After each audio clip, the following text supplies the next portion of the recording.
Hello, welcome to Off the Record. I am Portland, your host, and today on stage I have Anthony Pellico of Hot Company. My name's Pete McCoy.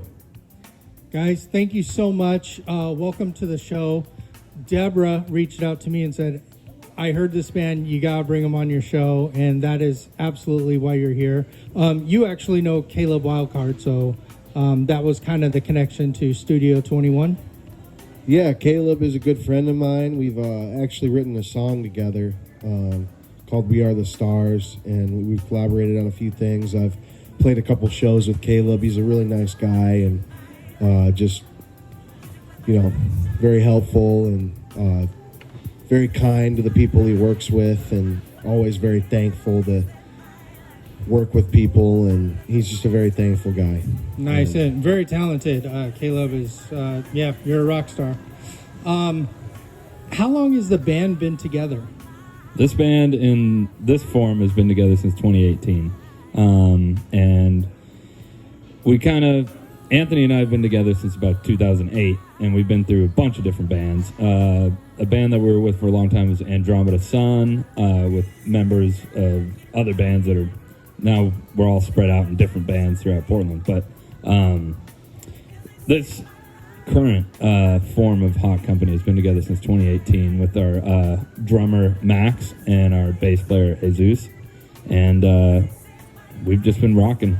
Awesome. And mostly original, some covers that you throw out there? Yeah, we started out mostly covers, playing weddings and fairs and summer festivals and stuff. And we're slowly working towards flipping everything to original music and releasing all of our own music and being able to book gigs at places like this. Nice. You have an EP coming out soon, or yes. in the works? Yeah. So in 2019, we released 5 songs that were demos recorded at home, and we just wanted to get something out so we could book some shows. But the quality of those recordings, since it was recorded at home, didn't quite meet our standards. So we went back after 2 years of not playing because of the pandemic and recorded those 5 songs at Fremont Recording on Sauvie Island. Oh, nice. And the quality has reached a new level, and we're excited to release it. We just finished recording it about a month ago.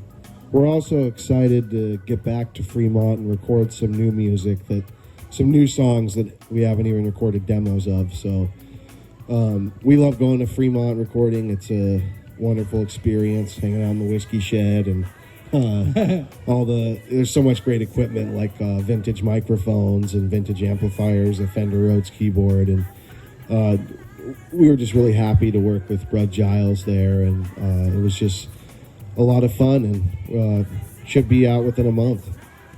Very nice. I will tell you from the online radio, I could tell when something's been recorded in the bedroom, and then I could tell when it's been recorded in the studio. And the big things I would say is the vocals. Most recording studios, they'll use a condenser mic in a dead room. That you could really tell a difference versus like a Shure mic in a closet or whatever. You have that echo. That's exactly what we did at home. It was a Shure mic in a bathroom. Yeah. There you go. And then one funny thing I just want to bring up, have you guys thought about doing live recording? And the reason why I asked that is it's not new, but it's becoming more and more popular where instead of that very, very unique, precise, cut the recording there, you could hear the finger slide on the guitar. I could tell that you're playing it live. Maybe a little bit of echo. And have you thought about that, or do you guys just do dead space recording? Oh yeah. Live is our best. That's where we really do it. And going back to like when we were in high school, we have recordings of our shows. We would play like Battle of the Bands at the Hawthorne Theater. Nice. And like going back and listening to those and how we were so alive and like and it's just in your face. Like the live recording and the feel of it is completely different from the studio, and it's got way more character. And like, I mean, we're fans of the Grateful Dead, so it's like it just comes out different, like studio versus live, and it can be different every time too. So live recording is something that we definitely need to start doing. To be honest with you, that's exactly why I brought it up. When I hear live, it feels like the band is like feeding off of each other, and there's a little more energy than, if you have the headphones on and you're trying to, do whatever it is that you do in the band. So I prefer the live recording. I don't mind that it has a little bit of character flaws. That's kind of what I like about it. But that being said, sorry, I could go on forever about that. When it comes to your next show, do you have anything set up in the books yet? Yeah, December 17th, we're going to be over at Dove's Tavern. It used to be Wonker's Corner Saloon. Just changed name, Dove's Tavern. It's on the corner of Borland and Stafford. It's kind of, it's the Tualatin address, but it's really kind of between Tualatin and West Lynn. And it's just kind of a dive country bar. A lot of people stop there on the way home from work, and it's a fun environment. Yeah, it's a good crowd, and they take care of us well, and we enjoy playing there. We're also going to play on the 22nd of this month at the Starday Tavern in Portland, and that's a cool place too. Are both of them the same door charges, or both of them same 21 and older? They're both 21 and up, and they're free. Free. Yeah, no cover. We like free. Yeah. Yeah. And remind me of those dates again. So December 17th at Dove's Tavern, December 22nd at the Starday Tavern in Portland. So you're gonna do a show, sleep one day, get at it next. Pretty much, yeah. Yeah, we're going to have to recover for a few days, and then we're going to Nice. get back out there. Nice, love it. This is a cheesy question, but when did you guys start getting into music? You said that you've been playing since early. Yeah. Well, both of us got into music around the same time, around 2007, 2008, and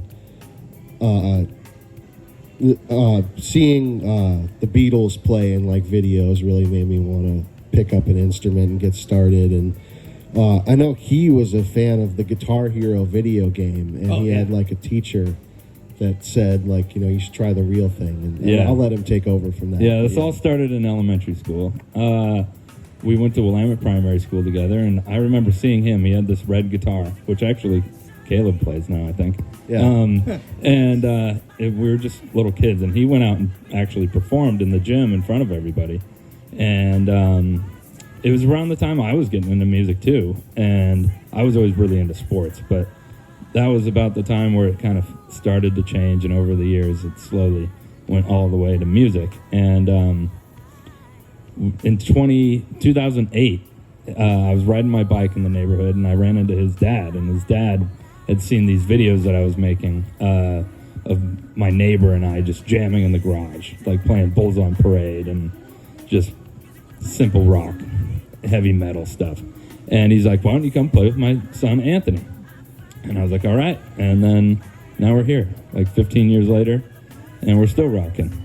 That is awesome. The big reason why I bring it up is it's very, very limited to the all ages thing. A lot of them are 21 and older. Were you able to go to places to see live music, and where would that be?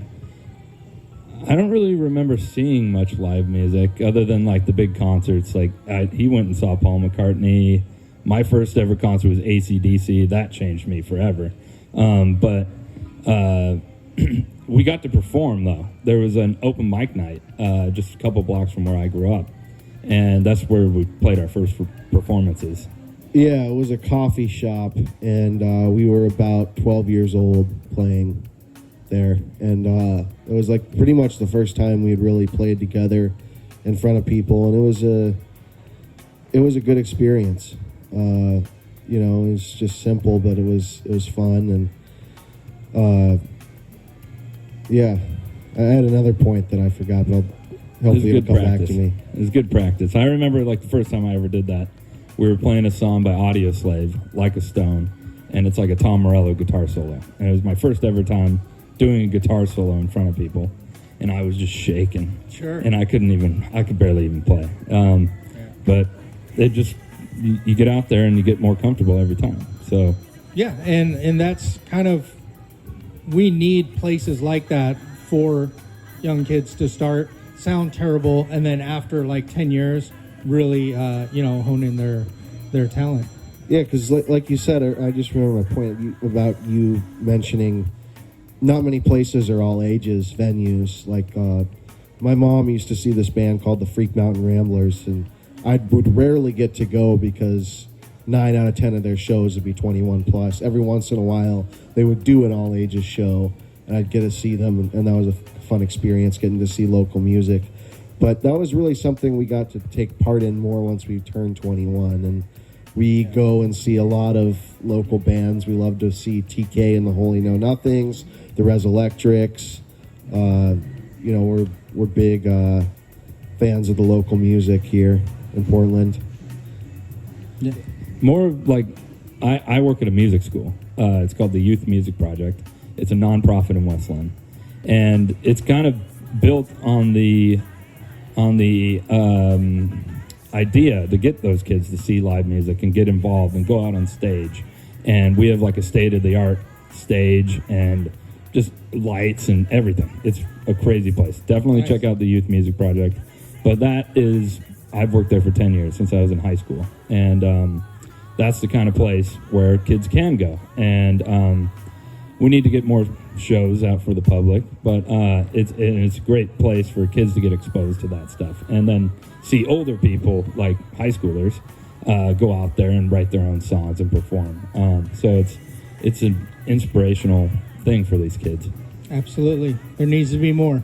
Yes, yeah. So Youth Music Project, check it out. All right, perfect. Well, guys, there are a couple free shows coming up that you could see these guys at. Definitely go out there and support live music. Off the record, my name is Portland. Thank you so much. Guys, thank you so much for stopping by. Thank you. Thank you. She's my life.